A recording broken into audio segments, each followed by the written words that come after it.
Приветствую вас, уважаемые зрители. Я Влад Давыдов и корреспонденты Якутии-24. Сейчас подведем итоги дня. Смотрите сегодня.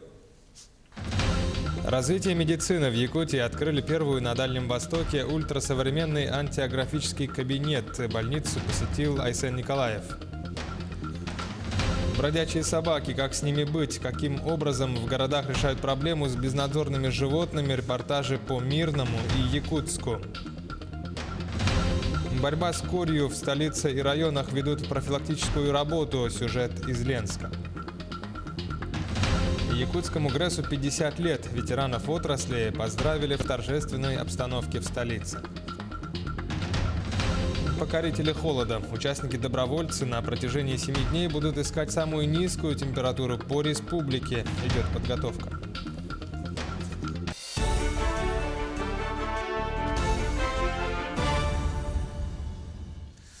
Перечень кредитных организаций, участвующих в программе «Дальневосточная ипотека», расширен до 14 банков. Сейчас ипотеку под 2% уже выдают Сбербанк, ВТБ, Азиатско-Тихоокеанский банк, Банк Дом.РФ, Дальневосточный банк. До конца февраля в программу войдут также Банк Открытия, Восточный, Газпромбанк, Росбанк, Россельхозбанк, Промсвязьбанк, Совкомбанк и Алмаз-Аргенбанк. Об этом сообщили в Минвостокразвития России. Полный список банков-участников опубликован также на сайте Дом.РФ, который выступает официальным оператором программы дальневосточной ипотеки. Дополнительную информацию можно узнать по телефону горячей линии, который вы видите сейчас на своих экранах. Звонок бесплатный.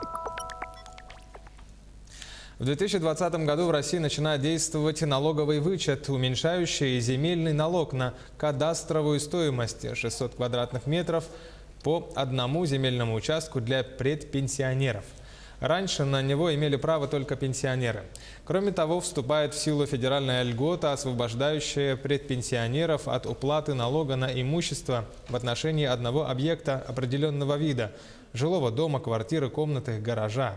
Условие – недвижимость не должна использоваться в предпринимательской деятельности. Об этом уточняется в сообщении Федеральной налоговой службы. Минимальный размер оплаты труда в Якутии вырос с 1 января этого года. Таким образом, минимальный размер оплаты труда МРОТ для работников организаций, финансируемых из госбюджета Якутии с учетом районных коэффициентов и максимальной северной надбавки в 80%, составит до полярного круга 30 325 рублей, за полярным кругом 33 964 рубля. Ну а для работников организаций и предприятий вне бюджетного сектора экономики, а также финансируемых из федерального бюджета, применяются районные коэффициенты от 1,4 до 1,7 и 2 сверх установленного МРОТ, но не ниже величины прожиточного минимума для трудоспособного населения республики за третий квартал 2019 года – это 18 443 рубля. Об этом сообщает пресс-служба Министерства труда и социального развития региона. За период новогодних праздников в Нерюнгре погода была теплая и осадков было немного, однако гололед на дорогах все же образовался. Дорожные службы Нерюнгре приступили к работе вовремя, активно зачищают трассы, убирают наледи и ведут отсыпку. На уборку улиц и внутриквартальных проездов в целом задействовано 15 единиц техники. Тротуары убираются у нас по мере необходимости и по погодным условиям. Также у нас производится подсыпка мелким щебнем в 2 смены, в первую и во вторую, по мере необходимости, либо с погодными условиями.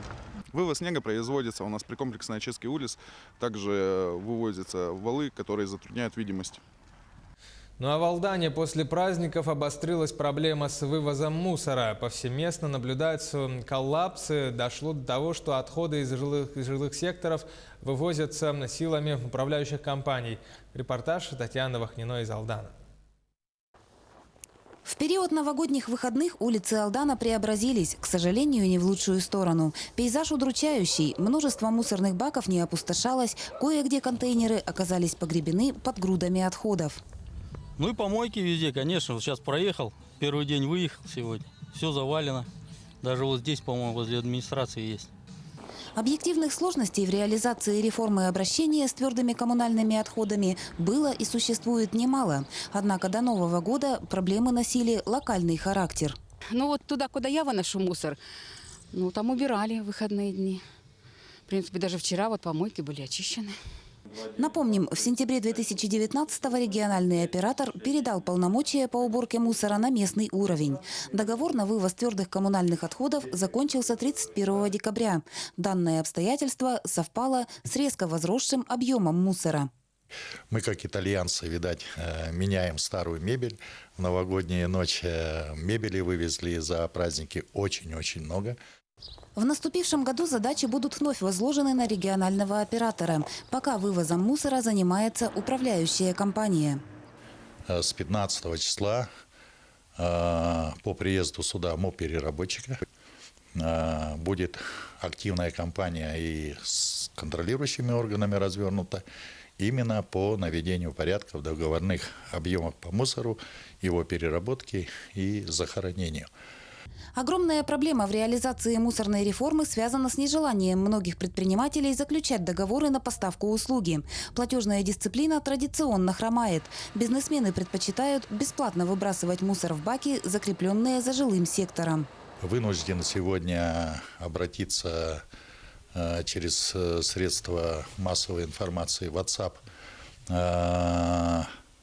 предпринимателям города на переходный период до 15 числа приступить к заключению договоров с моб-переработчиком и вывозить мусор на городскую свалку. Свалка открыта и для населения, и для предпринимателей.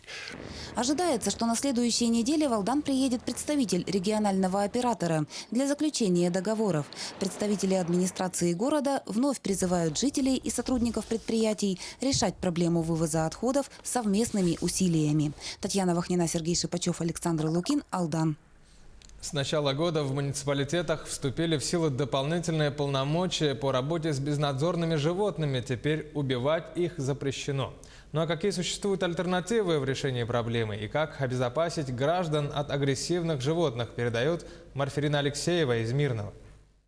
Жители уже неоднократно обращаются в администрацию города с просьбой решить проблему бродячей стаи в районе улицы Комсомольская и по Ленинградскому проспекту. Администрация комментирует, что за прошлый год в этом районе отловлено 15 безнадзорных животных, однако снижение численности собак не наблюдается. На что администрация сделала вывод, что указанные животные прикармливаются неизвестными лицами. В этом году ситуация усугубится, считают специалисты, так как теперь безнадзорных животных не будут отстреливать. Отныне действуют четкие инструкции. Собаку надо поймать, причем фиксируя отлов на видеокамеру, стерилизовать, вакцинировать и держать в приюте 20 дней. Если собака агрессивная, то вовсе содержать ее до естественной смерти. В связи с этим в городе остро встал вопрос о создании мест для содержания бездомных животных. Никто из предпринимателей не хочет браться за это дело. Упрашиваю, чуть ли не знаю, там, какими методами я их уговариваю. Никто не хочет этим заниматься. Много у нас этих волонтеров, контролеров, которые начинают искать какие-то подвохи. И все, и вот этих бедных людей, этих охотников, и колеса им режут, и стекла им бьют, и так им угрожают. И они говорят, мы за какие деньги не хотим этим заниматься, какие бы они ни были, хоть в 3 раз умножьте, хоть сколько-то. Не хотим, мы хотим жить спокойно. С одной стороны, у закона гуманная цель – защита животных. С другой – жизнь ребенка важнее, подчеркивают горожане. Ой, я помню, мою дочку даже кусали через шубу. Это кидались. Она сейчас вроде они как бы не кидаются на людей, но все равно опасно. И очень много бывает собак.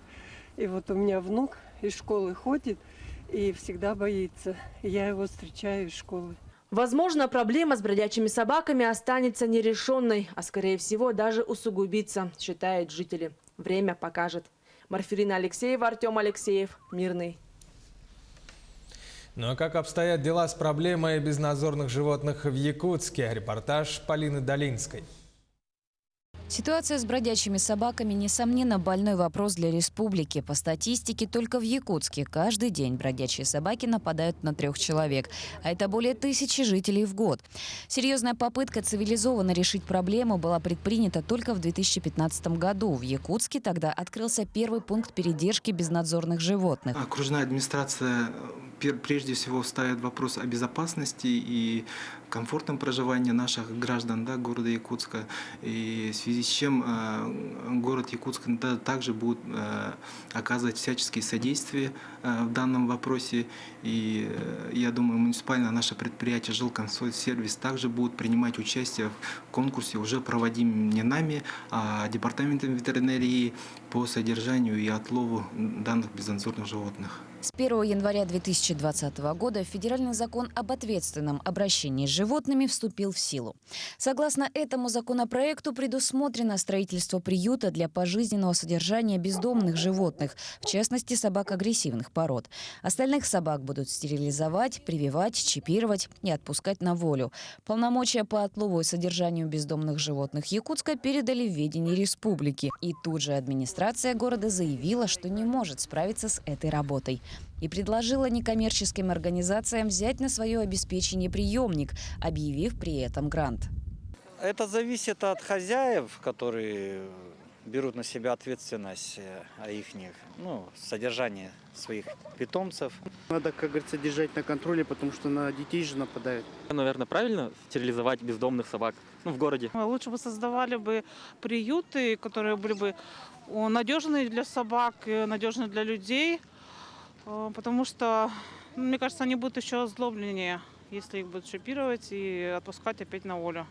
На данный момент приемник находится в ведомстве Жилкомсервиса. И, как сказали в мэрии, они оказывают услуги содержания в рамках бюджета, которых явно не хватает не то чтобы на нововведение в федеральном законе, но и на минимальные нужды, такие как медикаменты и даже сено для подстилок.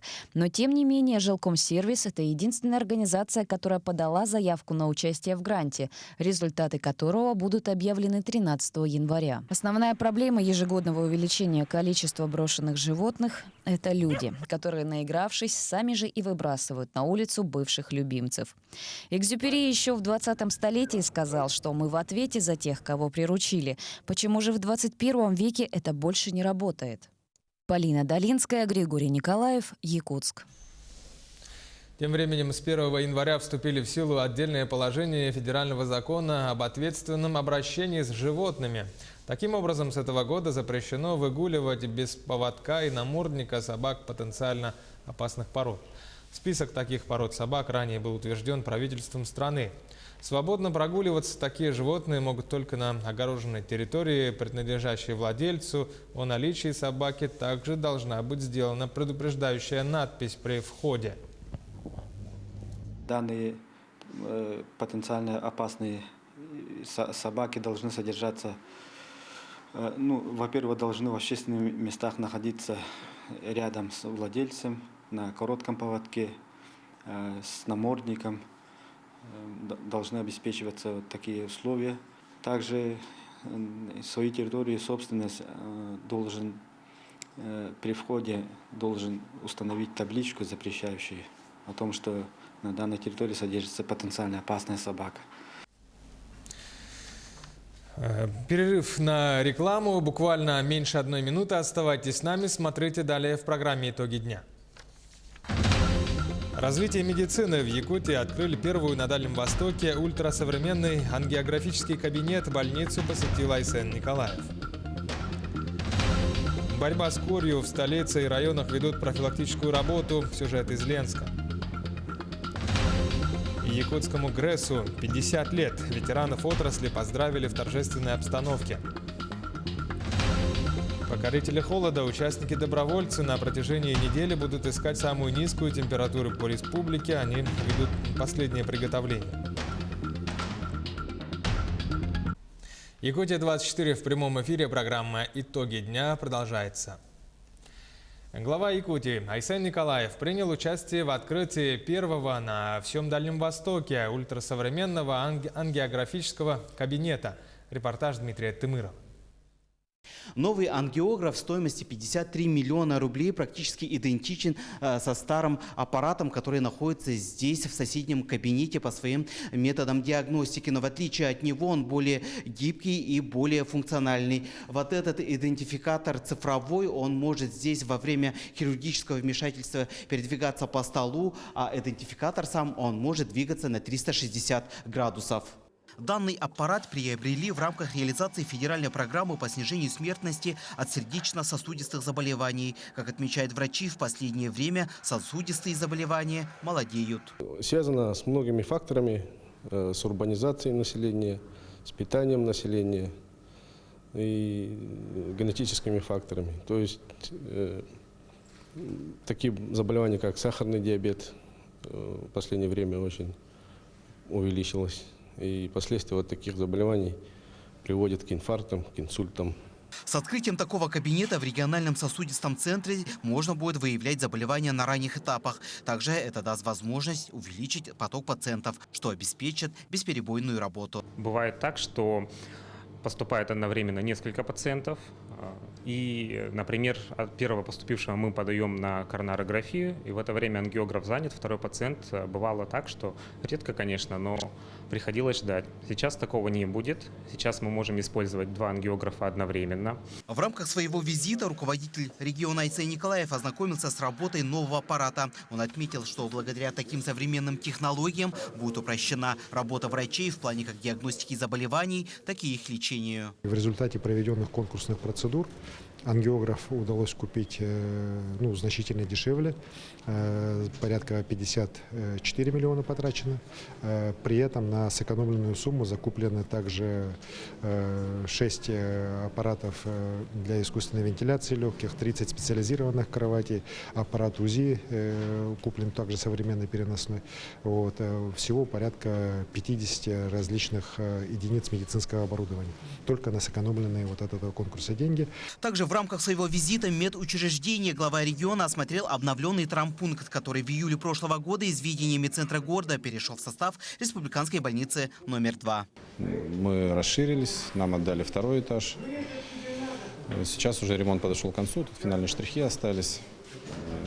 В плане того, что удобно стало однозначно и для врачей, и для пациентов. У нас уже практически нет столпотворения. Сейчас уже будут устанавливаться лифты с 1-го на 2-й этаж, и уже с нулевого уровня, скажем так, наверх на лестницу будет подъемник специально делаться, потому что тоже по этой лестнице людям больным с переломами и так далее, конечно, всегда очень сложно подниматься, очень много всегда нареканий в этой части бывает. Эти работы все будут завершены где-то в течение месяца. Мы надеемся, что к 1 марта у нас травмпункт уже полностью весь оснащенный, начнет работать полную мощность. В целом глава региона отметил, что эти работы должны существенно повлиять на качество оказываемых медицинских услуг. А республиканская больница номер 2, Центр экстренной медицины, станет передовым медицинским учреждением не только региона, но и всего Дальнего Востока. Дмитрий Тымыров, Джулстан Иннокентьев, Якутск. По республике ведут работу по борьбе с корью. Чтобы не допустить распространения болезни, вакцинацию ведут не только в столице Якутии, но и в районах республики. О прививочной кампании в Ленске расскажет Роман Токмаков. Случаи заражения корью в Якутске и его пригороде заставили жителей республики задуматься о вакцинации. Несколько десятилетий назад она была обязательной, со 100% охватом. Входит она в национальный календарь прививок, и сейчас заболеть, конечно, можно и привитому человеку. В этом случае болезнь протекает легче. Что касается Ленского района, то у нас 4 человека контактных. Мы не говорим, что они болеют. Они прибыли из очагов, как раз из Якутска. Мы проводим все мероприятия, противоэпидемические мероприятия с ними. Выявляем круг их общения, их обследуем, родственников обследуем, с кем они общались, непривитых прививаем, и так далее. Пока в Ленском районе такая ситуация. Первую вакцину педиатры ставят детям в год. В 6 проводят ревакцинацию. Для взрослого населения проводится так называемая подчищающая вакцинация. Выявляются лица, не привитые ранее и не болевшие корью до 35 лет. Они получают свою вакцину и ревакцинируются через 3 месяца. Прививка – дело индивидуальное, но, по мнению ленчан, обязательное. Нужно ли ставить прививки? Да. А почему? Чтобы не заразиться какой-нибудь болезнью. Чисто мое мнение, что да, я считаю, что да, нужно обезопасить себя и обезопасить своих детей. Ну, это дело, наверное, каждого человека. И думаю, что, наверное, да, потому что сейчас всяко же ходит болезни. Чтобы не было такого побочных явлений, мне кажется, что нужно. Обязательно. Почему?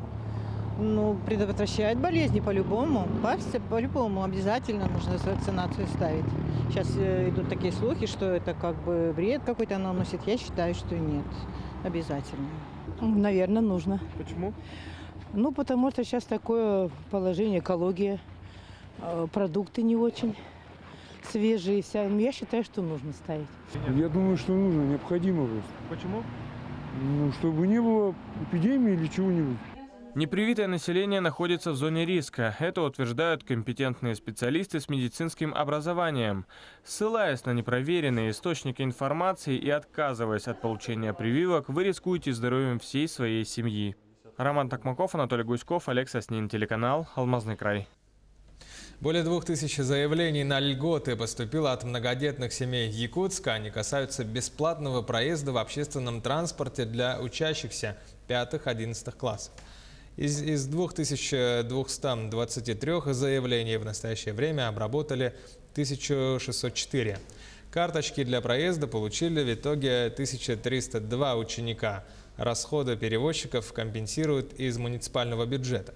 Отмечается, что указанные льготы сохранились на уровне прошлого года. Полвека назад, 10 января 1970 года, на вечной мерзлоте был произведен пуск первого турбоагрегата якутской ГРЭС, ставшей первой газотурбинной станцией России. История ГРЭС – это результат самоотверженного труда энергетиков на благо республики. В основе достижений высокий профессионализм ни одного поколения специалистов. И сегодня на сцене Сахатеатра в торжественной обстановке прошло чествование ветеранов и работников электростанции. Сегодня в нашем зале присутствуют ветераны якутской ГРЭС, те, кто участвовали в строительстве станции, а также в монтаже и пуске первой газотурбинной установки. Дорогие ветераны, от всего коллектива якутской ГРЭС низкий поклон за ваш неустанный труд, за ту силу духа и жизненную энергию, которую вы дарили и дарите по сей день, трудясь на благо станции. 30 школьников из Сунтарского, Хангаласского, Верхоянского, Тампонского районов и города Якутска участвуют в профориентационном туре по вузам Москвы и Санкт-Петербурга. Помимо культурной и образовательной программы, у старшеклассников будет возможность открыть для себя высокие технологии и инновационный потенциал страны. Ребята посетят центр Сколково, Техноград, офисы мировых компаний Mail.ru и Яндекс. В рамках профтура выпускники побывали в учебных корпусах и лабораториях главных вузов страны: МГУ, МГИМО, Российской академии народного хозяйства, Московского энергетического института. Познакомились с якутскими студентами. Второй раз, получается, мы привозим детей в Москву, также в Санкт-Петербург в целях профориентации детей. Из далекой Якутии, конечно же, будет очень сложно адаптироваться и к жизненным обстоятельствам, и к учебным программам и так далее. И наш тур ориентирован на то, чтобы этот процесс адаптации прошел наиболее мягко. Мы сегодня посетили МГУ, МГИМО, и, если честно, мне понравилось больше МГИМО, потому что я более наклонена к гуманитарным наукам, и там есть возможность выучить несколько языков. По моему мнению, это очень хорошо. На следующей неделе стартует проект под названием «Покорители холода». Участники-добровольцы на протяжении 7 дней будут искать самую низкую температуру воздуха на территории Якутии. Сейчас организаторы проекта собирают экипировку участников и ведут активную подготовку. Сюжет нашего корреспондента Саргаланы Неустроевой. Эти люди, к удивлению многих, не надеются на теплые деньки. Как уверяют экстремалы, к холоду они готовы, как никто другой, и на высокие температуры не надеются. Тем более на кону лежит честь стать последним свидетелем экстремально низких отметок ртутного столба. Мы будем работать практически ровно неделю там.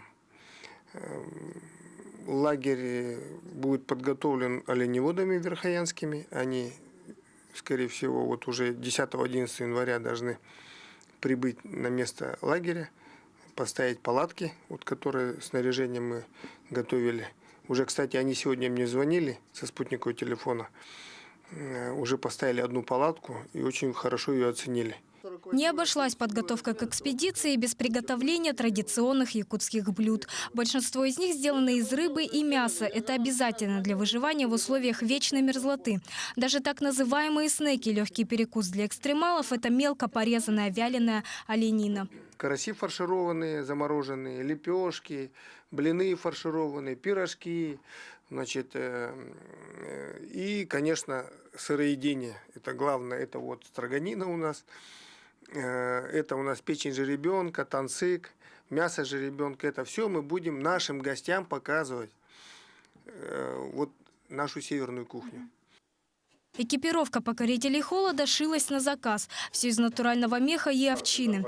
Как признаются организаторы, самым сложным было найти валенки для одного из участников проекта. У него 48-й размер ноги. В остальном покорителям помогали местные производители. Следующее участие в 2021 году, уже плановая экспедиция, она будет проходить полностью за счет средств участников. То есть это будет идти как коммерческий проект с привлечением науки. Этот проект поддерживается Русским географическим обществом. Там тоже будет поддерживаться и в финансовом плане также. Вот. И все дальнейшие проекты, которые будут идти в 2021, 2022, 2023 году, они все будут полностью на коммерческой основе за счет средств самих испытателей, покорителей холода. Цель покорителей холода – продвижение и развитие туризма в Якутии. Аналогов этого проекта не существует. Это единственный уникальный опыт проведения подобных экспедиций. По словам организаторов, покорители окопят себя уже через 2 года и без сомнений станут площадкой экстремального туризма во всем мире. Саргалана Неустроева, Семен Семенов, Якутск. Якутия-24 продолжает работу в прямом эфире. Я на этом завершаю выпуск. Оставайтесь с нами, будьте в курсе. До встречи.